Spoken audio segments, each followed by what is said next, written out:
반갑습니다. 오늘 역대상 24장 말씀을 함께 나누고요. 1절 말씀을 읽고 나누며 시작을 합니다. 아론 자손의 계열들이 이러하니라. 아론의 아들들은 나답과 아비후가 엘르아사가 이다말이라. 나답과 아비후가 그들의 아버지보다 먼저 죽고 그들에게 아들이 없으므로 엘르아사가 이다말이 제사장의 직분을 행하였더라. 권력을 추구하지 말라라는 제목으로 말씀 나눕니다. 역대상 24장은 아론 계열의 제사장 직무를 소개하고 있죠. 그들은 하나님의 방식을 따라야 되고 또 서로 차등 없이 이제 자기에게 주어진 책임과 역할을 감당해야 합니다. 더욱이 그들은 제사장 직무 외에 다른 일에 관심을 하면 안 되죠. 내용을 읽어보면 이런 내용들이 발견된다는 거예요. 이것이 과연 우리에게 전하는 교훈이 뭘까라는 질문을 가지고 나눔을 들어갈게요. 19절 말씀을 보면 그들은 하는 일에 따라 주님의 성전에 들어갈 수 이스라엘의 하나님께서 그들의 조상 아론을 시켜서 지시하신 행하였던 세 번역입니다. 제사는 하나님의 방식을 따라야 된다는 거죠. 네.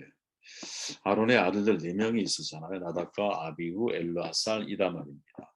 이 4명의 아들 중에 먼저 나답과 아비후에게 성전을 분양하는 일이 맡겨졌거든요. 레위기에 보면 모세오경에 보면 나와요. 레위기 10장 11절 2절에 보니까 아론의 아들 나답과 아비후가 각기 향로를 가져다가 여호와께서 명령하시지 아니한 다른 물을 담아 여호와 앞에 분향하였더니 불이 여호와 앞에서 나와 그들을 삼킴에 그들이 여호와 앞에서 죽었다 이렇게 기록을 하죠. 불행한 일이죠. 나답과 아비후가 다른 각기 자기의 향로 가지고 다른 불을 가지고 하나님을 분향했다가 죽음을 당했다 이 말이죠. 출애굽기 25장에 보면 불 옮기는 그릇 향로를 말합니다. 이것을 만들되 제날의 그릇을 단도수로 만들어라. 이미 정해진 불을 옮기는 향로가 있었어요. 그것을 사용해야만 하거든요. 근데 그들은 각기 향로, 즉 자기들의 향로를 사용하였을 뿐만 아니라 향불은 반드시 번제단의 불을 사용해야 했음에도 불구하고 번제단의 불이 아니라 다른 불을 자기 마음대로 사용을 하죠. 여기서 이 각기 향로에서 각기란 말은 여러분 이슈와 이샤라고 하는 아담과 하와 여러분 이야기 들어보셔서 사람, 남자라고 표현할 때 사용되어지는 단어거든요. 때로 이것이 각기라고 하는 의미로 사용되어지기도 하지만 전반적으로는 사람, 남자 표현할 때 보통 사용을 해요. 그러니까 모세가 이 단어를 사용한 이유가 뭐냐? 인간적인 방법을 표현하는 것이죠. 하나님이 원하는 방식이 아니라 사람의 방법을 취했다라는 거죠. 성경은 이 불을 다른 불이라고 또 표현하잖아요. 여기서 다르다, 주르라고 하는 단어인데 모르는 사람 이런 뜻이에요. 뭐 때로 외국인 타인을 가리키는 것, 또 이제 동사나 형용사로 표현할 때는 멀어지게 되다, 소원하게 되다, 사이가 나빠지다 이런 뜻으로 사용이 되어지는 그런 단어입니다. 다시 말해서 나답과 아비후는 하나님이 전혀 받으실 수 없는 하나님과 멀어지게 되는 그런 자기 마음대로의 향을 제조해서 바친 것이죠. 그래서 하나님 나답과 아비후를 죽일 수밖에 없는 거예요. 이런 자기 마음대로 식의 제사를 드린다면 모든 백성들 또한 그렇게 배울 수밖에 없는 것이죠. 또한 자기 마음대로 이렇게 향로를 가지고 불을 가지고 제사를 드렸을 때 오히려 이것이 사람들로 하여금 하나님을 멀어지게 하고 하나님을 더 이렇게 뭐죠? 사이가 나빠지게 만드는 그러한 결과를 만들어 준다라는 거죠. 되게 상징적인 의미가 있는 거예요, 여러분. 로이드 존스 목사가 말하죠. 하나님을 거부하고 저마다 자신의 삶을 살고 자신의 사고 방식대로 생각하는 것이 바로 모든 고통의 원인이죠. 핵심을 정확하게 파악하고 있죠. 내 방식대로 생각하며 인생을 살아가는 이게 사실은 고통의 원인이거든요. 근데 이런 모습을 누가 나답과 아비후가 보여주고 있다. 제사법은 여러분 하나님이 정하신 것이기 때문에 하나님의 방식을 따라야 돼요.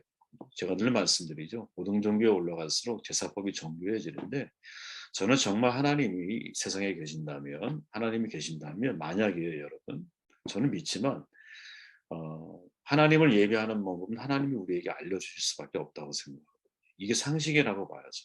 이게 합리적인 생각입니다. 왜? 아니 우리 인간의 한계가 있는데 어떻게 인간이 하나님을 예배하는 방법을 우리가 정할 수가 있습니까? 신이 우리에게 그 방법을 정해 주셔야 되죠. 그래서 여러분 레위기의 제사의 규정은 너무나 중요한 것이고 제사장이 어떠한 의복을 입고 어떠한 도구를 사용해서 어떻게 제사를 섬겨야 하는 이 모든 방식들을 우리가 정통해야 하는 중요한 이유가 있다면 그건 하나님이 제사법을 우리에게 알려주셨기 때문이거든요. 만약 누군가가 자기 마음대로의 제사법을 만든다면 그 제사는 여러분 처음에는 괜찮은 것 같죠? 아니에요. 시간이 지나면 하나님과 멀어지게 만드는 제사를 만들기가 쉬운 것이죠. 이것을 결탄코 하나님을 용납할 수가 없는 거예요. 다윗은 이 점을 분명하게 하죠. 19절에서 말하죠. 그들은 하는 일에 따라 주님의 성전에 들어가서 이스라엘 하나님께서 그들의 조상 아론에게 시켜서 지시하신 규례대로 직무를 수행하였다. 저는 이게 매우 중요한 주목해야 할 내용이라고 보고, 제사장은 절대로 아론에게 명령하신 규례를 따르면 안 된다. 하나님의 방식을 벗어나면 안 된다. 왜 이런 고백을 하고 있을까요? 다윗도 아는 거죠. 나답과 아비후의 역사를. 너무너무 대단한 건 뭐냐면, 나답과 아비후 사건 이후에 바벨론에 의해 이제 완전히 성전이 회파될 때까지 약 한 860년 되거든요. 이 860년 동안 이 불이 꺼지지 않았어. 이 불을 사용을 했어. 왜? 제사장이 이 불로 인하여 죽는 사건이 벌어지지 않거든. 유대인들이 그래서 무서운 것 같아요, 여러분. 5절 말씀을 봅니다. 이에 제비뽑아 피차에 차등 없이 나는 것은 이는 성전의 일을 다스리는 자와 하나님의 일을 다스리는 자가 엘르아살의 자손 중에도 있고 이다말의 자손 중에도 있습니다. 서로 차등 없이 대해야 한다는 거죠. 다윗은 이들에게 일을 적절하게 배분해줘요. 하지만 숫자가 사독 계열이 16명이야, 제사장이. 아히멜렉 계열이 8명이었어. 그러니까 사독 계열이 2배가 많으면 상대적으로 영향력을 더 많이 그들이 받을 수가 있잖아요. 근데 뭐라고 말하느냐? 비록 2배가 많았지만 5절에 보니까 제비 뽑아 피차에 차등 없이 나누었다. 성전의 일을 다스리는 자, 하나님의 일을 다스리는 자가 엘르아살의 자손 중에도 있고 이다말의 자손 중에도 있었다. 제사장에 주어져 있던 일은 성전하는 다스리는 하나님의 일을 관리하는 거거든요. 근데 16명, 8명의 숫자를 합치면 24명이잖아. 이 24명 중에 누가 먼저 대제사장의 역할을 감당할지 그냥 제비를 뽑아 순번을 정했다라. 보통 이제 많은 사람이 생각할 때는 여러분 숫자가 더 많은 사람 중에 뽑힐 확률이 높으니까 힘이 더 그쪽에 많이 이제 가중되지 않을까 이렇게 보통 생각하기 쉽고, 이미 숫자적인 차이가 2배가 나기 때문에 공평하게 모든 일이 진행되지 않을 거라고 생각하기 쉽잖아요. 원천적으로 이 문제를 다 해결하고 있다. 제비 뽑아서 순번대로 대제사장의 역할을 감당하게 되고, 그 대제사장을 중심으로 해서 그룹된 형성된 그룹이 있을 거 아니에요. 그 그룹이 반열대로 섬기는 거예요. 반열대로 자기의 시기가 오면 마치 그거를 섬기는 거야.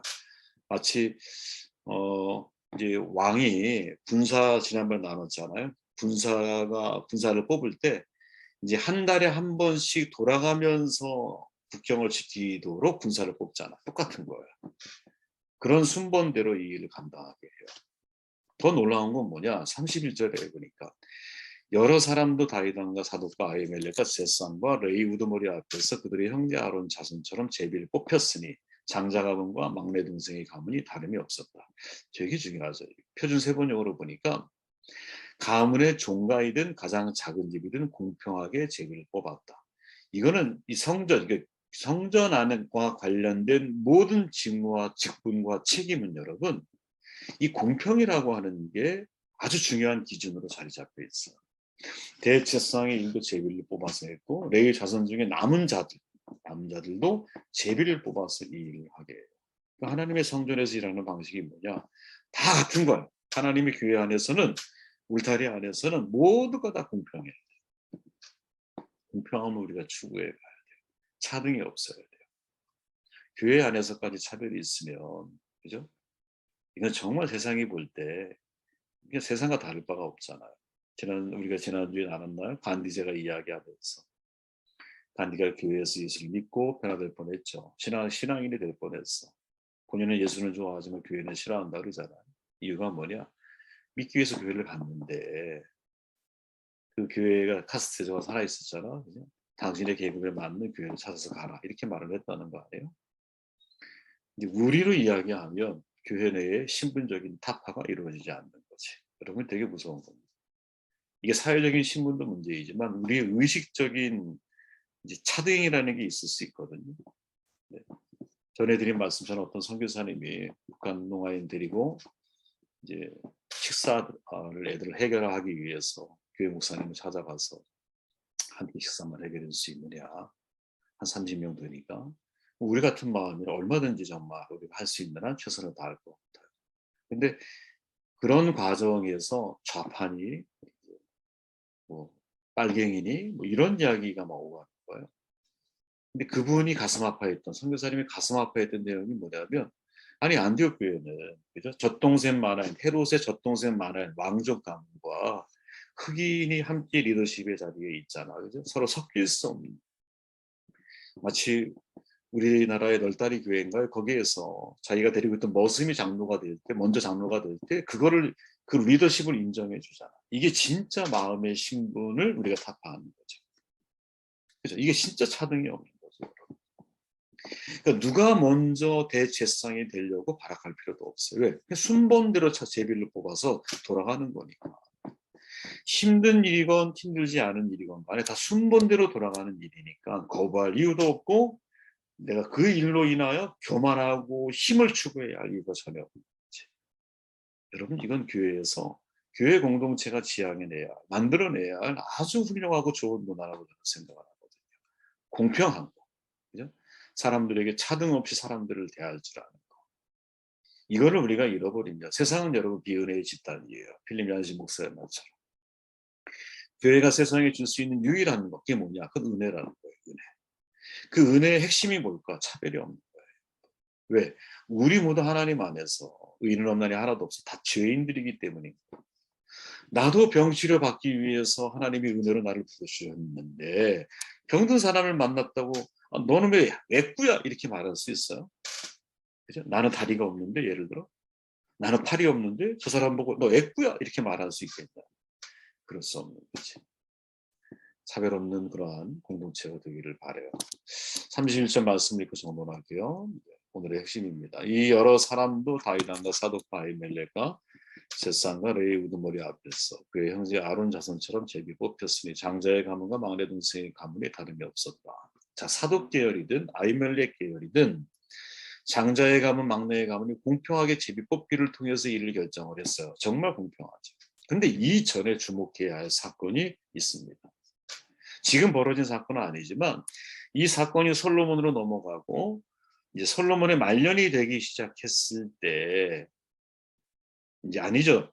다윗으로 돌아가서 다윗이 말년이 되었을 때 성경에 이런 증언이 있어요. 열왕기하. 제가 이거 잘못 썼습니다. 수정해 드릴게요.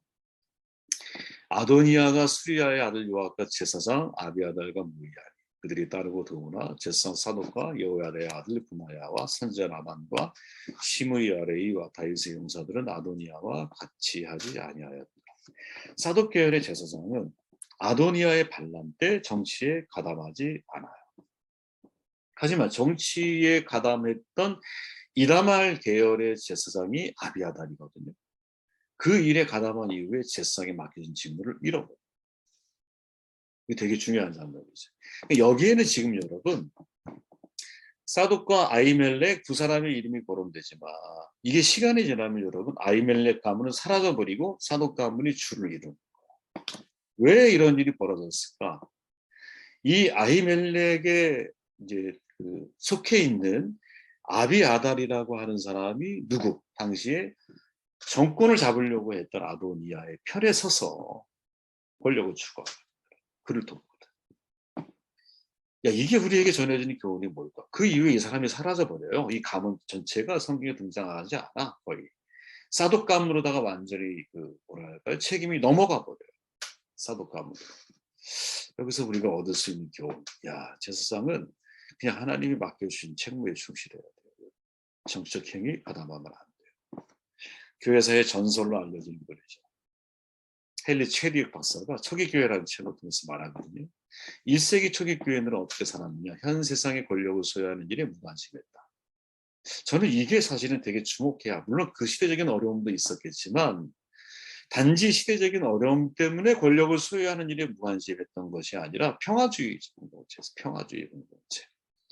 심지어 3세기 초기까지만 해도 여러분 기독교의 역사적 관습이 뭐였냐면 공직자가 교회에 입교하는 조건으로 관직을 사임해야 돼요. 그걸 요구했어. 히포리투스, 이제 3세기 교부 신학자죠. 그가 쓴 글에 보면 이런 말이 나와요. 공직자가 교회에 입교하려고 한다. 어떻게 해야 돼? 관직을 사임해야 돼. 왜 그래야 되느냐? 이 정치에 내가 가담한다라는 것 자체가 권력을 추구하려고 하는 마음이 그 속에 잠재되어 있기 때문이거든요. 그리고 이것은 여러분 숨길 수가 없어요. 언제 그 때가 되면 노출이 돼. 역사를 보면 여러분, 복음 전파를 목적 혹은 사회적 참여를 목적으로 해서 많은 사람들이 좋은 의도를 가지고 정치에 이끌렸거든요. 근데 나중에 시간이 지나면 자기도 모르게 악행에 가담되는 것을 확인해요. 대표적인 예가 여러분 마틴 루터하고 존 칼빈이에요. 예. 마틴 루터는 여러분 종교개혁자죠. 근데 교리와 맞서서 카톨릭과 싸우잖아요. 그래서 교리 때문에. 반란을 일으키려고 하는 정치적인 목적, 동기를 가지고 있던 사람들에게 얼마나 이 마틴 루터가 인기를 끌었겠어요. 처음에 귀족들에 대해서 반란을 일으킨 농민 편에 섰어. 근데 반란이 너무 맹렬해지니까 귀족들에게 반란을 강력하게 진압하고 촉구를 해. 그래서 여러분 수많은 농민들이 귀족들에 의해서 죽음을 당하거든요. 뒤에 정치적인 베이스가 깔려 있는 거죠. 칼빈도 역시 마찬가지예요. 세르베투스라고 하는 삼일체 교리의 근거에서 성경에 없다라는 것, 이거를 이제 설명을 하는 과정에서 칼빈이 이 이야기를 듣고 정치적 영향력을 행사해. 그리고 그를 처형하는 일을 뒤에서 이제 지원을 해. 결국 화형을 당해요. 저는 그런 질문을 던지고 싶은 거예요. 야, 이게 과연 옳은가? 이게 과연 옳은가? 이런 생각이 든다는 거죠. 이게 과연 옳은 일인가? 하나님 앞에. 저는 여러분 권력은 절대로 부패한다고 생각을 하거든요. 절대 권력은 절대로 부패할 수밖에 없죠. 그러면 이렇게 질문할 수 있잖아요. 야, 교회는 그러면 정치적인 중립을 유지해야 하는가? 저는 또 그건 아니라고 봐요. 어떤 분의 표현인데, 어떤 제가 그 칼럼을 보면서 교인 정치인과 기독 정치인이라고 하는 단어를 쓰거든요. 그러니까 교회가 정말 정치에 참여를 해야 한다면 어떤 사람이 나와야 되느냐? 교인 중에 정치인이 있는 게 아니라 기독교적인 가치관을 가지고 있는 사람이 정치인의 길을 걸어야 한다는 거죠. 저는 이거 100% 동의해요. 많은 큰 교회 가면 여러분 국회의원도 있고 시의원도 있고 교인 정치인이 있어. 그거 말고요, 여러분. 기독 정치인이 있어야 된다. 무슨 말이냐? 내가 정치가로서 여러분 역량을 갖추고 있는 거야. 그런데 내 마음 중심에는 기독교적인 정체성이 뿌리 깊게 자리 잡혀 있어요. 이런 분이 자기의 재능과 은사를 가지고 사회를 섬기고 교회를 섬기는 일을 해야 한다라는 거지. 마치 다니엘과 같은 믿음을 가지고 있는 사람이 왕이 5명, 6명이 바뀌어도 여러분 그 정치적인 자기의 자리를 유지할 수 있는 거죠. 이게 진짜 기독교인이 갖춰야 할 정치인의 덕목인 거지. 많은 이제 교회에서 여러분 교인 정치인은 많아. 그죠? 큰 교회 보면. 근데 이분들이 여러분 무슨 목적인지는 모르지만 교회의 표가 필요했기 때문에 모르겠어요. 어떤 목적인지. 근데 중요한 거는 교인 정치인이 아니라 기독 정치인이 진짜 이 시대에 더 많이 배치되고 준비되어져야 되는 게 아니겠나 그런 생각을 해보게 되었습니다. 자,